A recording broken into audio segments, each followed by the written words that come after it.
Hello সবাইকে। আজকে আমি খুব ভোর ভোর উঠে পড়েছি। বাইরেটা পুরো অন্ধকার, এখনও কেউ ওঠেনি। আর আমি এদিকে রেডি হয়ে নিয়েছি।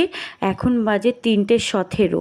আমি আর আমার বর দুজনে মিলে রেডি হয়ে ওয়েট করছিলাম কাকুর জন্য। টোটো এসেও গেছে, তো টোটো করে চলে গিয়েছিলাম অঙ্কুরহাটি। তারপরে আমরা বাসে চেপে পড়েছিলাম। একেবারে এরকম ফাঁকা বাস, কেউ কোথাও নেই। আমরা শুধু দুজনেই বসেছিলাম পুরো ফাঁকা বাসটাতে। তারপরে আমরা চলে গিয়েছিলাম সাঁতরাগাছি স্টেশনে।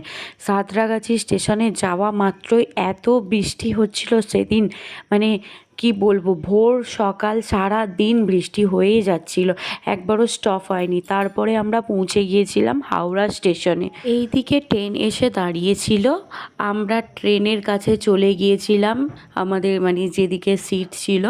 তো তারপরে সকাল সকাল খেয়ে নিয়েছিলাম চা। তারপরে ট্রেন স্টার্ট হলো।